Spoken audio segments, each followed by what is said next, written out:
Good afternoon, class! Good afternoon, ma'am. Okay ra ba mo?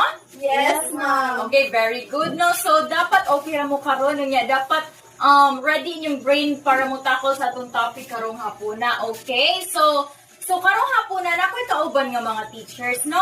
So, I will formally introduce myself. My name is Teacher Chris. And I am Teacher Beth. And I am Teacher Rai. Okay, so we will be the ones to discuss these items nga nakita sa inyong atubangan karon. So ready na ba mo? Yes, ma'am. Okay, so before we formally begin, let's warm up with a short situation in relation to our topic this afternoon. Okay, so class, kinsa ba'y gusto magmaestra ninyo dire? Si Fatima, ma'am. Si Fatima. Anong ganahan mo ka magmaestra, Fatima? Kay, anong magkatabang po ko sa line nga, estudyante ko, ma'am. Okay, very good, no? Very good kaayo ni si Fatima, no? So, I will be giving situations, no? Like, let's say nga, kamo, magmaestra na mo pohon, no? Unya, inside the classroom kay, well, during the, or nag-lection mo, saba kayo ang inyong mga estudyante. So, unsa man yung buhaton, like, I'm interested in yung tanang klase sa inyong discussion, unya na sa mga students nga saba, yan na sa uban nga kanang dili ganahan sa topic. So, naakoy tulo ka, papilian din nga situation kung unsa ang inyong buhaton, no? So, the first one is to make your student memorize your lesson. Muna first one, make your students memorize your lesson. The second one is let your students do a group work, no, or group activity. Or the third one is discuss real life situation nga ma-connect sa inyong mga estudyante sa inyong lesson, no? Real life situation wherein makita sa inyong estudyante nga na siya connection sa topic o sa iyong tinuod na kinabuhi. So, I want you, class, nga mag-brainstorm. Unya, after is manawag kong duha ka estudyante para i-discuss din sa tubangan kung unsa ang ilang thoughts or ideas with regards sa situation nga kong gihatag. Okay, so ready na ba? Okay. So, I will be giving 2 minutes max para mag-brainstorm mo. Okay, start na! Okay, so time is up, class. Alright, so let's hear from few pairs. No? So manawag kong duha ka pairs para i-share ilang answer din sa tubangan or ilang ideas. So there is wrong or right answer with this question, class, ha? Okay, so let's call on Miss Nolon. Sige, unsa may imong idea sa situation nga kung gihatag ganina? For me, ma'am, kay katong number 3, dapat ang discussion sa teacher kay i-relate sa real life situation para mas ma-engage ang mga students. Okay, very good, no? Tagay na to. Masigabong palakpakan si Miss Lalande ka. Very good, oy. No? Karon si, manawag na po tag-isa, no? Para magsugod na sa itong discussion. Miss Lucy. Okay, ano ba yung idea ato, Miss Lucy? For me, ma'am, kay katong number 2, katong group works, kay bira man nila ma-share ilang ideas, galing ma-express nila ilang ideas, ana. Okay, no, thank you. Tagalan to masigabong palakpakan, no? Hala ka ng nice kayang mindset ani mga future teachers, future magtutudlo nato, no? Okay, so, Teacher Beb, based sa activity nga itong gihatag nila, naa ba kay ikapangutana sa atong mga future matutudlo, dire future atong mga estudyante, Teacher Beb? Oh, yes. Naadjud ko'y pangutana ninyo, guys, no? So, based sa atong activity ganihan, no? So, what does this tell us about how teachers can be different in their approach? So, nabangoy idea? Naa ba may idea, class, nga nganong lahi-lahi man og approach or thought si Lucy o si Nolon? Kay tanan tao, ma'am, kay naman dyan yung lain na opinion. Okay, no, very good. Very good kay sila, Teacher Beb, no? Okay. Bright yun sila. So, I have another question na pod. So, when you think about your favorite teacher, what do they usually do? Or unsay kasagaran nilang buhaton within the classroom? Do they usually do more on memorization, discussion, or activities? Discussion, ma'am. Of course, no? Yeah. Sakto sila, Teacher Beb, no? Okay, so naako may lain question, Yes, Teacher Beb? napakoy isa. So, nakiusahan. So, what happens if a teacher always controls the lesson? No, unsay may tabo if ang teacher mo pirming mo control sa lesson and then compared to when students are given freedom to explain. So instead nga kana ang students mo engage, kana ang teacher ay mo control sa discussion. Usa ka may tabo. Kuan teacher uninterested. Yes, Okay, no Hindi problem. ma-engage ang mga students. Okay. Hala ka, very good nila, Teacher Beb. No? So, makita siya na mo nga naamoy idea sa mga questions nga gi-ask ni Teacher Beb in relation to the activity nga atong gibuhat a while ago. So, now, you notice no nga, each choice, your individual choices reflects a different way of teaching, no? Makita na to nga, kung mahimo na mong magtutudlo puho, naa mo iya-iya nga mga approach nga gibuhat aron, mas ma-interested ang inyong kalang klase. So, a different belief of or philosophy of education. Now, let us begin the formal discussion. But before we proceed, tuos ang basahon itong learning objectives class. So, mahimo ba niyong basahon?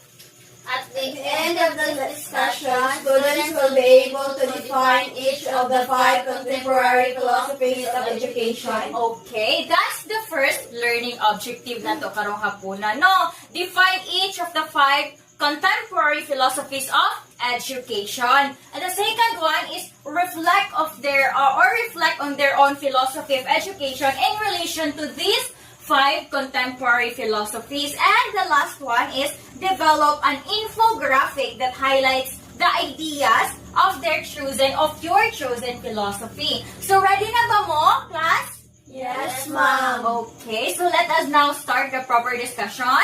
Yes, ma'am. Okay, class, let us now start the proper discussion by, unsa man ipasahan ninyo please? 5 basic contemporary philosophies of education. Okay, so ang topic din na to karong hapuna, it's all about the 5 basic contemporary philosophies of education.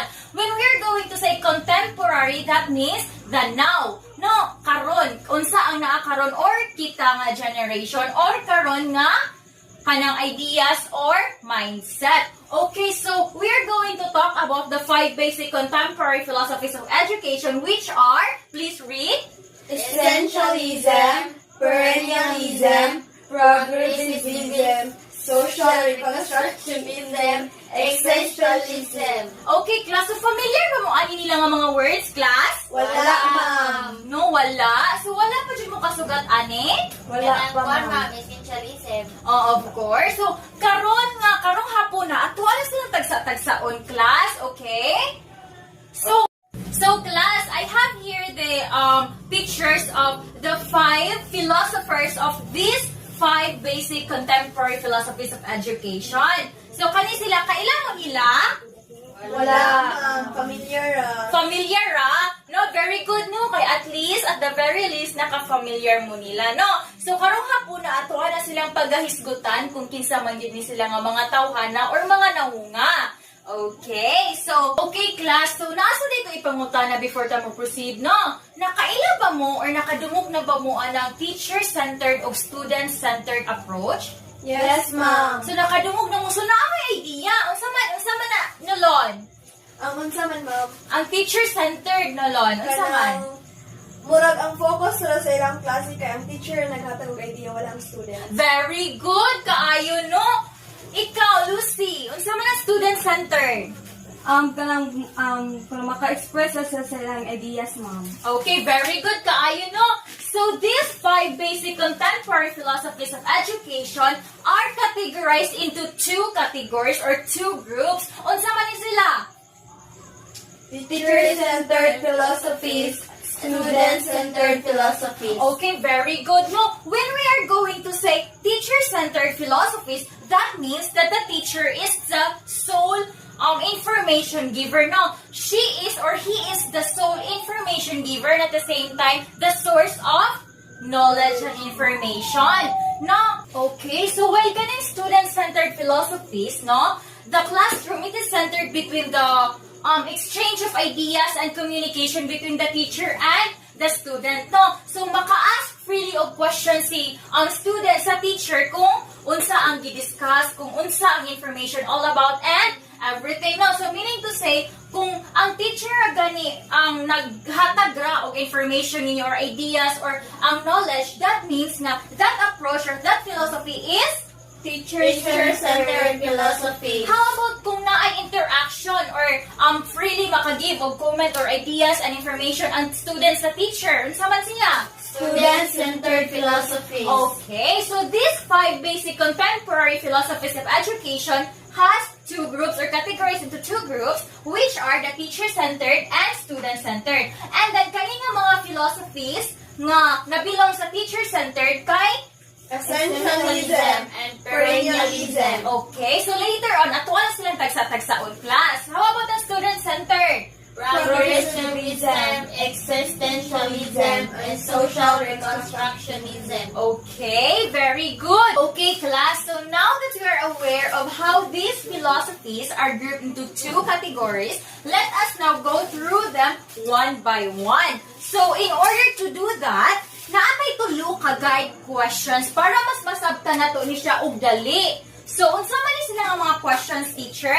So these questions are the why teach, what to teach, and how to teach. So, kaning why teach nga type of questions, this means or gitarget niya ang unsa may purpose of education. So, like for example, unsa may purpose or why do we teach essentialism philosophy man kuno? So, so these questions refer to the reasons why a particular philosophy is used in a classroom. So, unsa man what to teach ka question, teacher? So, what to teach meaning to say the content of the curriculum. No, these questions identify the lessons or the subjects that can be best taught using the given philosophy. No, unsa may itudlo nato sa essentialism di ay teacher.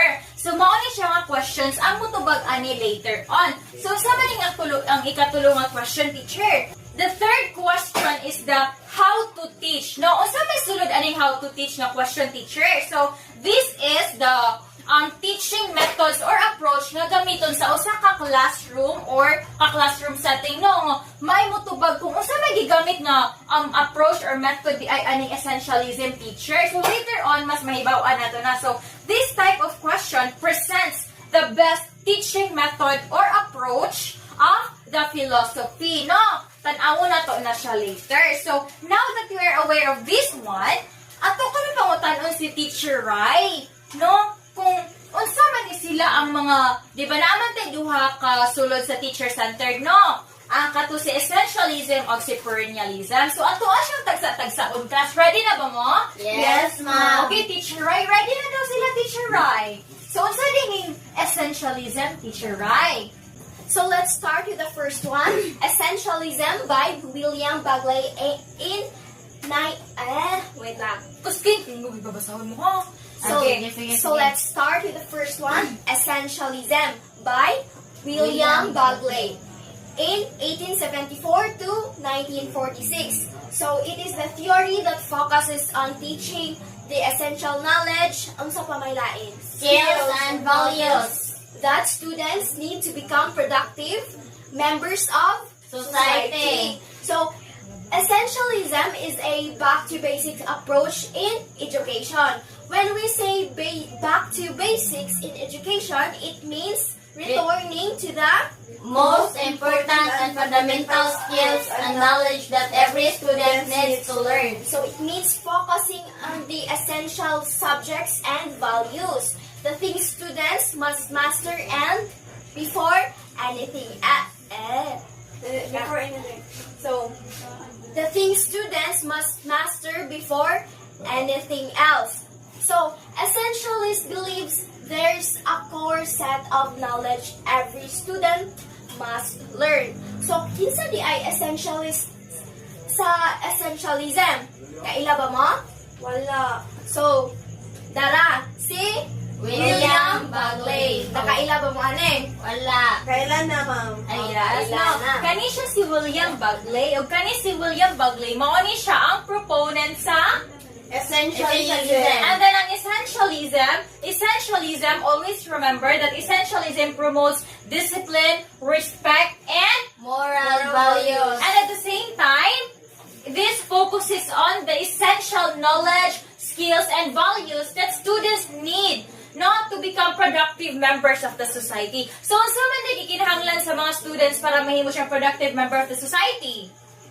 Ilang skills. No, skills, Knowledge. ilang kahibalo, knowledge, and Values. okay. So now, atong tubagon tong tulo ka question, class, di ba? Katong why teach? In essentialism, why do we teach? No? Manang mo teach? O sa ma-teach na to sa essentialism? Okay, teacher, right? So in essentialism, they teacher, right? Why do we teach man di ay? So, to help students gain basic knowledge, skills, and values through discipline and hard work needed for everyday life. Alright, no, sa essentialism, no, it is a teacher-centered philosophy nga magtudlo ta or gitudlo ni siya to help students, no, gain basic knowledge like the skills and values through discipline and hard work needed for everyday life. Okay, so kanang what to teach the I sa essentialism? Teacher, right? Students, can you please read? Teach the fundamental R's, reading, writing, arithmetic, right conduct, or moral values, or the core subjects such as reading, writing, math, science, and good behavior. Okay. Sa essentialism class, what to teach, o sa maitulo sa essentialism, ang istudlo sa essentialism are the 3 R's. No? Reading, writing, and arithmetic or arithmetic. Okay, no? And at the same time, ang right conduct, no? And at the same time, the values or the core subjects such as naas natay science, math, mo na itudlo na to sa essentialism. So, kanang, unsa pa man teacher, right? No? So, how to teach? Unsaon na ipagtudlo sa essentialism philosophy class? Can you please read? Through discipline, drills, and teacher-led instruction that focuses on mastery of the basics. Okay. One thing to always remember, class, is that essentialism, it is a teacher-centered approach, of course, no? The teacher leads, no, the instruction that focuses on mastery of the basics. Now, unsa may sunod aning essentialism na to? Naatay perennialism. Okay, class, the next teacher-centered philosophy is the perennialism. So, Teacher Beb, unsa man ang perennialism, Teacher Beb? So, okay, class. So, Perennialism by Robert Hutchins from 1899 to 1997. So, Hutchins believes that education should focus on timeless truth and universal ideas that have lasting value, not on changing trends or practical skills. So, unsa di ay ang education na i-focus dyan sa perennialism? Timeless truths and universal ideas. Okay, correct. So, perennialism also aims to develop the intellect and reasoning of students by studying the great works of Western civilization. So, perennialism emphasizes timeless ideas and universal truths. Okay, so Teacher Beb, unsa man tong tubago na to tulo ka question, Teacher Beb, no, para mas masabtan nila kung unsa magidi ang perennialism, Teacher Beb. So, in perennialism class, why do we teach man di ay? Okay, so why teach? Please read. To help students think rationally and critically by exposing them to the enduring human history. The goal is intellectual and moral development. Okay, no? Sa perennialism, it aims to, we teach perennialism, so, or sa perennialism philosophy, gitudloan ng mga bata in order for the students to be helped, no, to think rationally and critically by exposing them to the enduring ideas and truths of human history. So, what to teach di ay sa perennialism, Teacher Beb? So, what to teach? So, teach classics and great books or also called the Great Books of Civilization. So it focused on subjects that express the best of human thought, such as literature, philosophy, art, science, and history. So sa dire, ang topics ay dirigikan sa the Great Books, which gikan ni sa ancient na ni mga karaan na ni siya nga mga lessons. And ang sunod ani is these mga subjects which is Literature, philosophy, art, science, and history.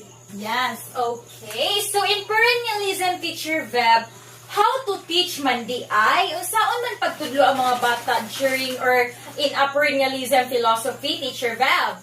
So how to teach? So perennialism is a teacher-centered approach, and teachers guide students through discussion, reading, and reflection on great ideas. So this is teacher-centered because ang teacher diri nga part is siya mo ay nag-act as an expert, meaning siya mo ay mo give sa mga information sa students which is from those mga books such as the great books. Okay, Teacher Veb. Now, class, humana naman pa sa teacher-centered, which are the essentialism and perennialism. At to na punta mo jump onto the student-centered philosophy. Okay, class. Now, let's move on to the student-centered philosophies. Unsa man tong tulo ka student-centered philosophies, gani class? Progressivism, existentialism, and social reconstructionism. Okay, now let's start with the progressivism. Unsa man ni progressivism philosophy day class? Okay, so next is Progressivism by John Dewey from 1859 to 1952.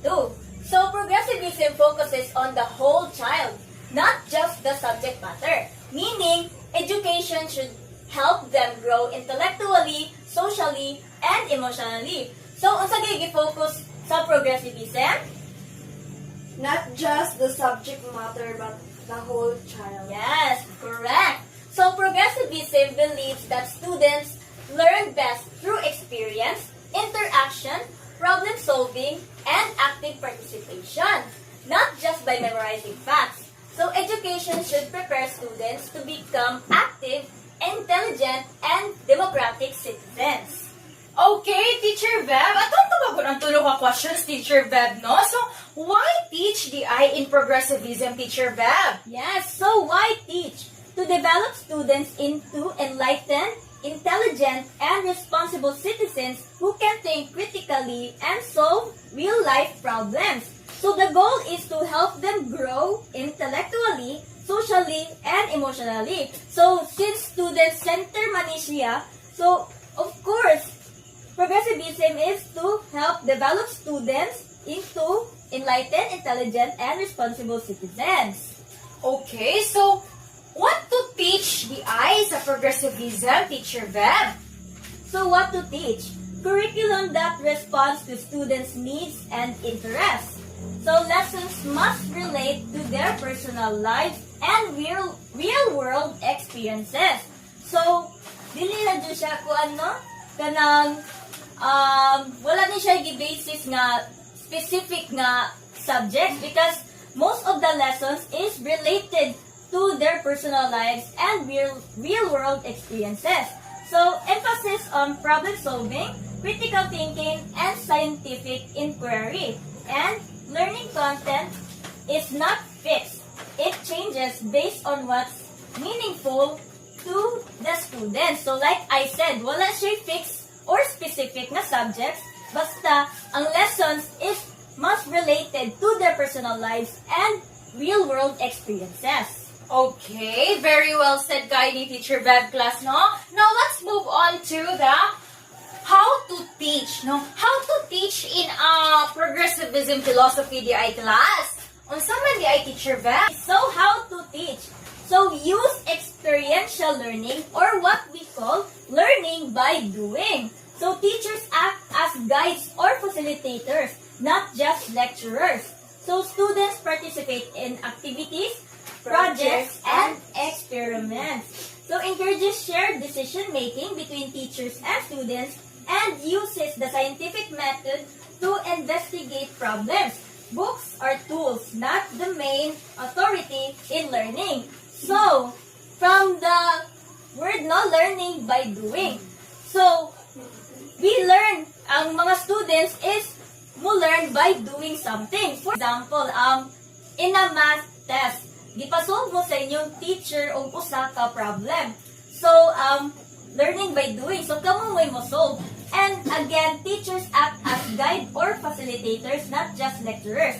So, ang teacher is mo guide siya ninyo kung unsaon siya pag-solve, not just siya rin mo hatag sa formula para kamuray mo answer, pero siya mo guide kung unsaon ni siya pag-solve. Okay, now, Teacher Beb, ari na punta sa social reconstructionism philosophy, Teacher Beb. So, karato, ano pong pagkahisgutan ang social reconstructionism? So, Teacher Rai, ang sama na social reconstructionism, Teacher Rai? So, social reconstructionism by George Counts in 1889 to 1974 believes that education should not only teach knowledge but also change society for the better. Wala lang siya ga-focus sa sulod sa eskwelahan, sa classroom, kundi madala na po na siya sa gawas or sa community o sa society for the better. So, it also focuses on solving social problems like Inequality, injustice, and poverty through education. so students are taught to be socially aware and active citizens who can build a better world.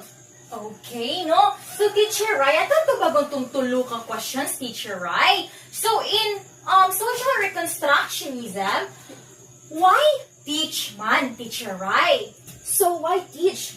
It is to help students understand social issues and take actions to improve society. The goal is to create change and promote social justice through education. Okay, so in social reconstructionism, brother, what to teach man, Teacher Rai? So what to teach? Lessons about current social, political, and environmental problems. Topics like human rights, peace, poverty, racism, and equality. Curriculum focuses on real-life issues that affect communities and the world. And the last one is students learn how to analyze and solve real-world problems. Okay, no? So, mauna siyang ipangtudlo sa social reconstructionism. So, in social reconstructionism, how to teach man di ay, Teacher Rai? So for how to teach, it is used discussion, community projects, and social action activities. Unsa ganito? It uses discussion, community projects, and social action activities. And it also encourages critical thinking and problem solving. And teachers and students work together to find solution to social issues.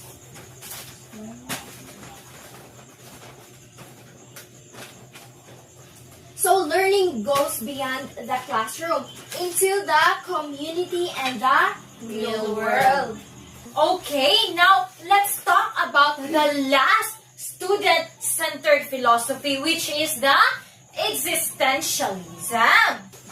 Okay, class, now let's talk about the last student-centered philosophy, which is the Existentialism. by Jean-Paul Sartre. Okay, so this philosophy is all about individual freedom, choice, and personal meaning. So it believes that education should help students find themselves, know themselves, and make their own choices and understand their purpose in life. Now, so students in this philosophy are encouraged to question, reflect, and create their own values, rather than simply follow what society tells them. So in short, education is all about helping the learners become authentically themselves. Now, it is very kuan in the definition, no, that existentialism talks about you being who you are, not being what the people wanted to be you. Kasabot mo, class? Yes, Okay, now let's answer the 3 questions for you to be able to understand more deeper into what this is existentialism is. So, in existentialism, why teach man? So, ngano need man ta magtudlo ini nga philosophy, no? So, of course, to help students find meaning, the purpose, and understand and appreciate themselves as unique individuals. So, existentialism, kanisha, students are encouraged to be authentically you, no? So, teachers guide students to discover who they are, what they value, and how they wanted to live, not just to memorize facts, no? Dili ra siya kay mo ingon si teacher nga, okay, pa-memorize na ko ninyo, okay mo ka siya. But instead, why teachers? Because for the students to be able to understand kung unsa man gyud sila, makakuha sila kung unsa man gyud ilang identity. Kasabot?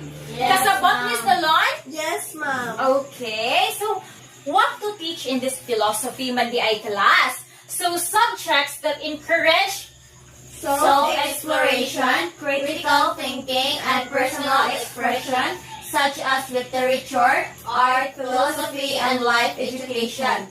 It's less about rigid content, more about topics that connect to real human experience. Okay, so ang itudloan ni nila or mga kuan nga itudloan ni existentialism, of course, it talks about the us, no?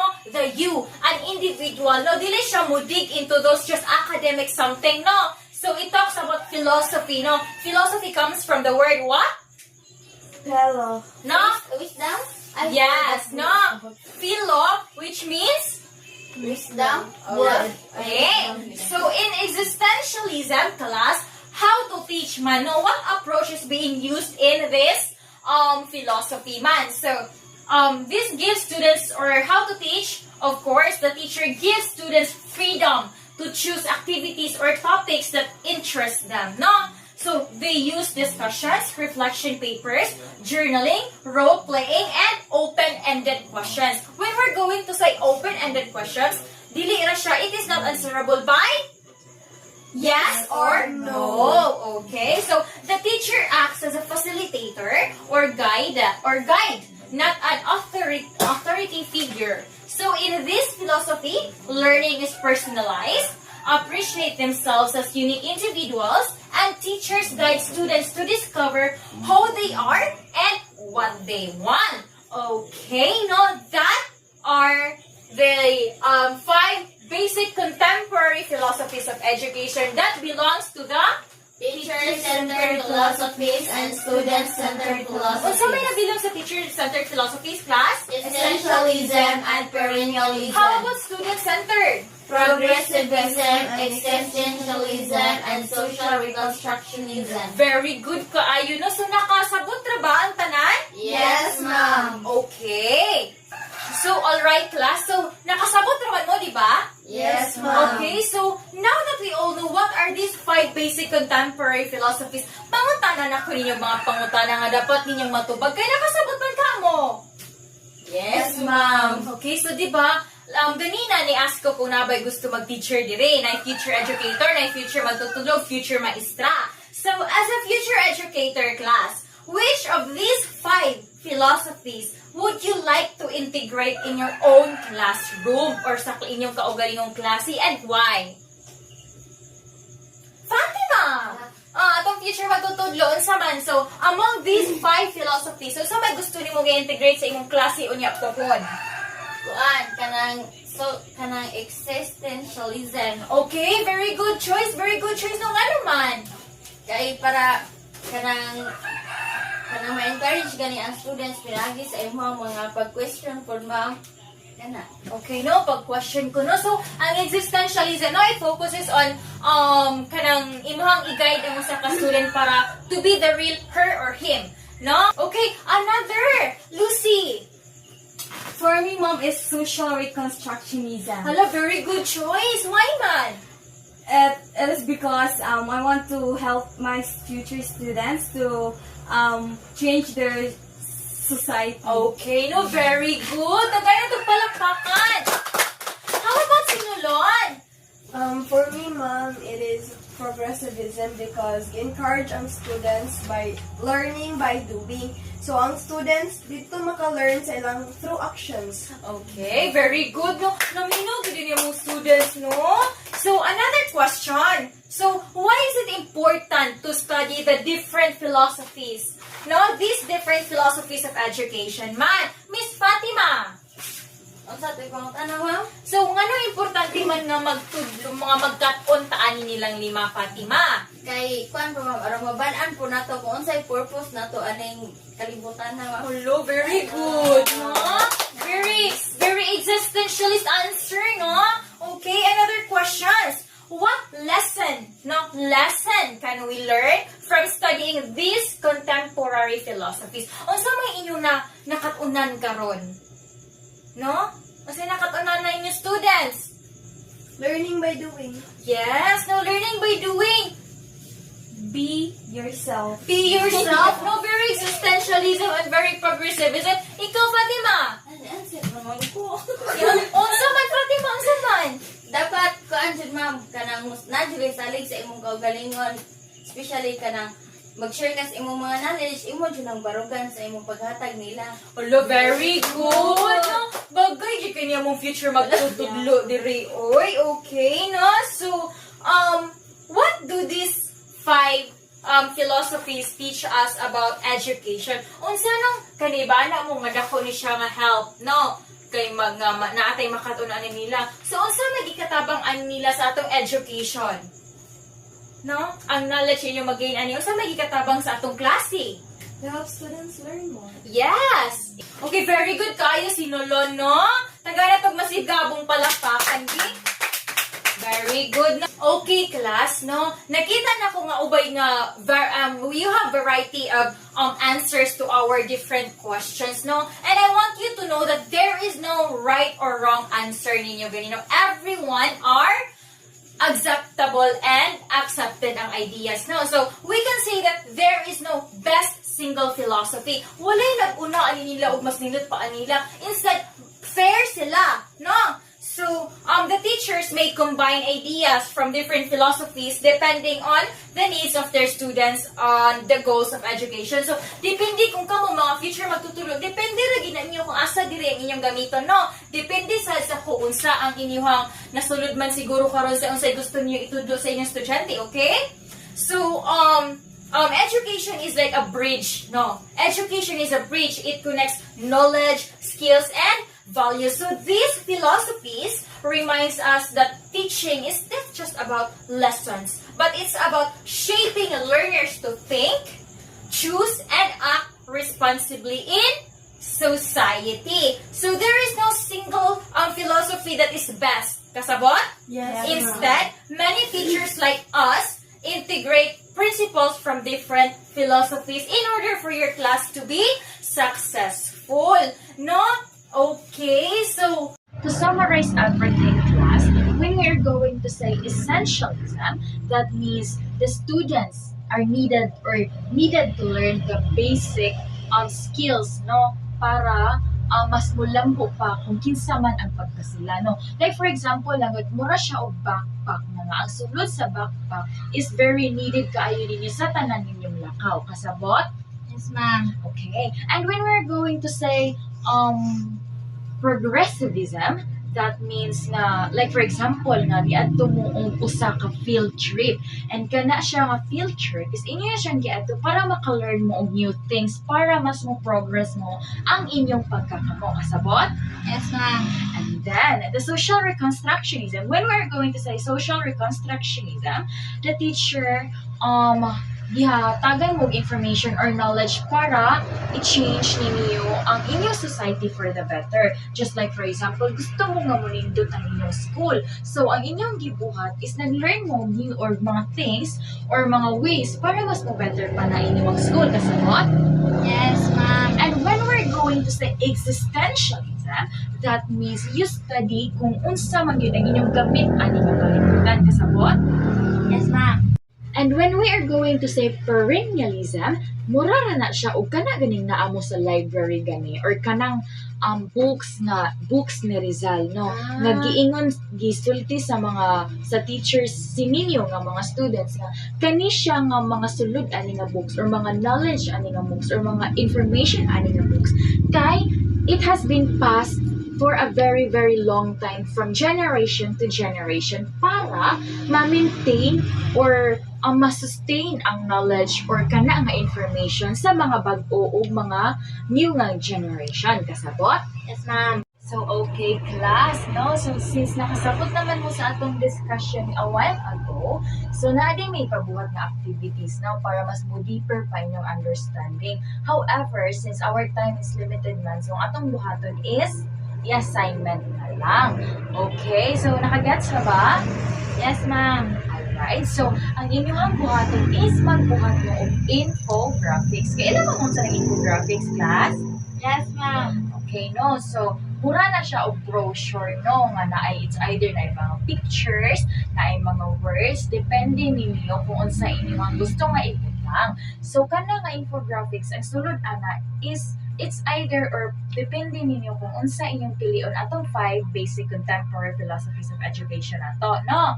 So, magpili mo dito and then ibutang niyo dito kung unsa man ang DDI siya nga based sa inyong understanding unsa man na siya nga philosophy, no? So, inyong ibutang dito. And then, depende sa na ninyo kung pila gusto niyo ibutang. So, it could either be one or more contemporary philosophies. Kasabot?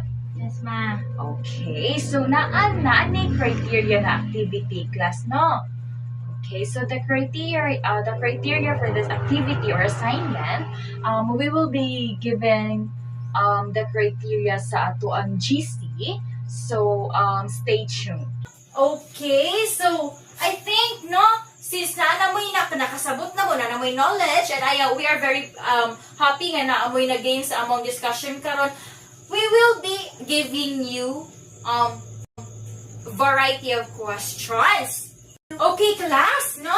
I-identify niyo kung unsa mga nga philosophy akong ipanguta na kasabot? Yes, Okay, ma'am. number 1. Which philosophy emphasizes the core subject and discipline? Ako, ma'am.